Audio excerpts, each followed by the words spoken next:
Welcome back to Warframe, where we're doing the top 10 best Warframes. Now, before we hop into this, I need to announce two things.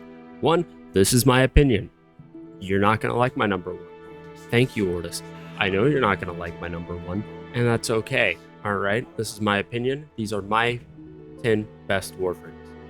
Two, if we reach 3,000 subs by the end of this month, so we have about 30 days to get 500 subs, I will be doing a 24-hour survival live stream where you guys can pop in, say hi, and I'm just going to exist. And without further ado, let's just hop right in to number 10. Just roll with me here. Mirage is probably one of the greatest DPS characters when it comes to guns, with her Hall of Mirrors, with her Malevolent Mirrors Augment mod, I believe it is called, giving her mirrors, or her duplicates, even more damage. She has very good AoE. What leads her to number 10, which she may have been higher otherwise, is because she's an extremely squishy Warframe without other abilities to help make up for it. Her Sleight of Hand is a wonderful ability for AoE if you want to do Sanctuary Onslaught, if you get the augment for that. Eclipse is a wonderful ability for damage and defense if you want to go the defense route, but why would you do that when you can have a bunch of damage?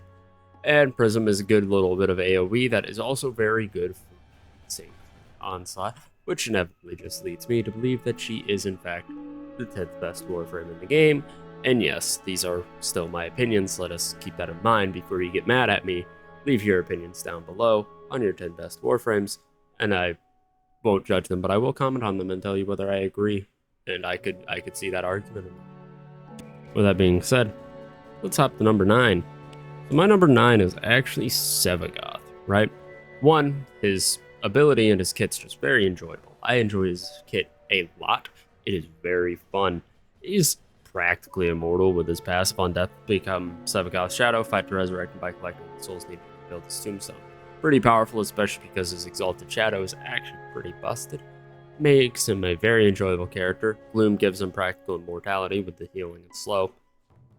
And really, he's a dope looking character. Very enjoyable character as well, which is a good bonus.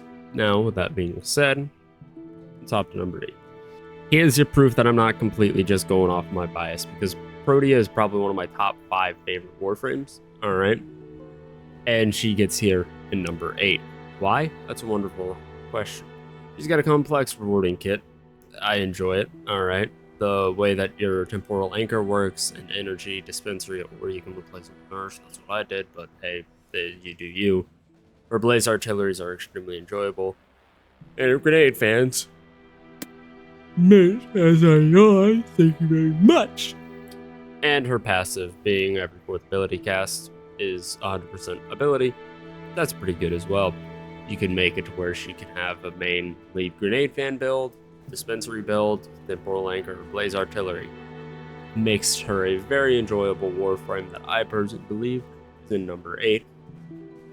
Because she's also immortal if you play her right with temporal anchor and your shield satellites. Hate to say it, but she's probably one of the best Warframes in the game as well. And with that leads us to number 7, who is only there because she's boring. God, she's so boring. Don't get me wrong, I have most of her fashion frame stuff, but oh man, do I regret it. I love her guns though, Pandero and Tenora. Pretty fun guns. But Octavia has the highest DPS in the game, without a doubt, if you're in the right situation. Because of how her ability works, her one specifically. Yeah, you guys didn't catch that yawn. Her mallet is able to deal enough damage to essentially nuke an entire map, with her 4 being a bonus, giving her that damage multiplier, and also increasing the damage range of her mallet. Granted, realistically speaking, a part of me always wants to come back to Octavia and play her some more, because she is by far one of my favorite Warframes. And her style, the way that she works, is fucking phenomenal.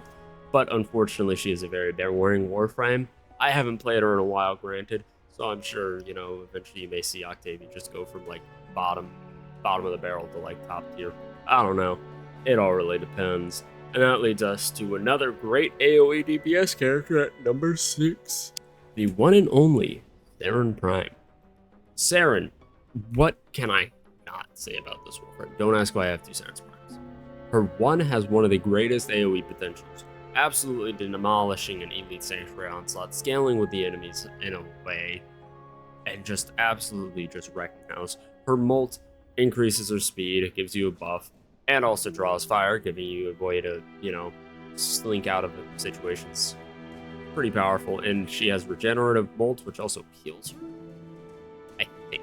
I don't remember exactly what regenerative molt does, but I know that it's her augment mod, and it is absolutely 100% fantastic. Then we have Toxic Clash. While active, attacks deal additional toxic damage. Its effect is double for melee strikes and sleeper spores when attacking enemies. Very powerful if you have a good melee build. It's really fun as well. It's fun. And then Miasma releases poison against Miasma that deals viral damage to enemies in range. Those affected by spores are more susceptible to this. This is probably her worst ability, but it's still really good. And with that, let us go on to number 5.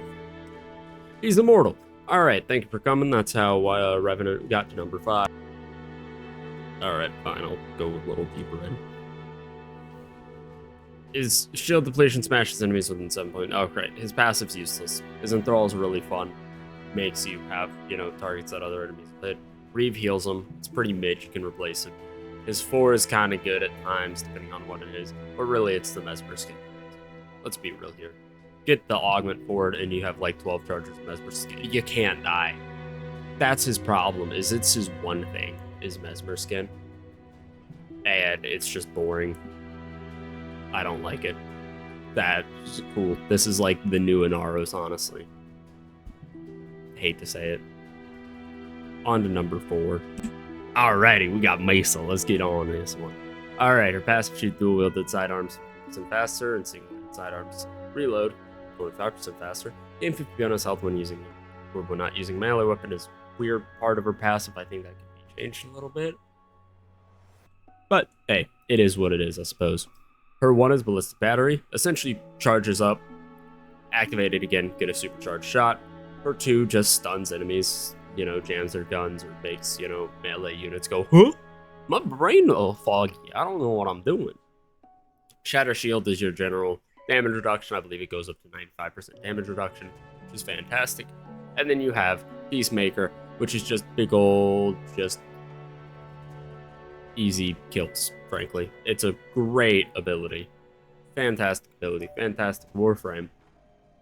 Which leads us to number 3. The one and only Wisp. Probably the greatest healer in the game. Not support. Healer. We'll get on to that. I'm telling you, number 1 you guys are gonna absolutely hate. Number 2 you guys are gonna hate. But again, my opinion, my bias. Tell me yours in the comments. Her passive float between dimensions. She becomes invisible in the air, which is a fun passive. Her reservoirs, of course, are what she's known for. And you have Will of the Wisp, where you can, cast forward a spectral image and distract enemies, reactivate the teleport. Breach Surge, a lot of damage, really nice ability, and blinds. It's a good ability. And then Soul Gate, which isn't necessarily her best ability, but hey, it's fun.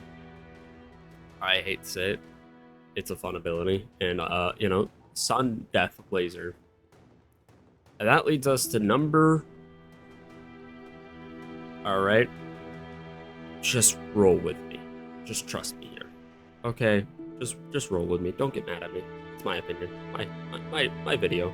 Leave your comments in the or leave your comments on your top 10. Come on now, you guys knew she was gonna be on here, right? Like, there's no way you guys didn't. Ireli. She's practically unkillable. Her passive gives you 200% crit chance for secondary weapons, moving for half second. So if you're a pistol player, she's fantastic for you. Her Sea Snares has a great damage vulnerability debuff alongside the fact that it crowd controls. Oil Merlina ends up letting you have the Merlina on the ground while you have any other firearms, and she will also throw out Sea Snares for you, doing that same amount of damage vulnerability, which is a ridiculous amount. Her 3 is a easy slash procs, which you mix with the damage vulnerability. It's absolutely fantastic. And her 4 is honestly her weakest ability, and still it's pretty fucking good with that damage for enemy. If you have armor strip, if they're armored, or if you're porpoise, then she will absolutely decimate any enemies that come by with it.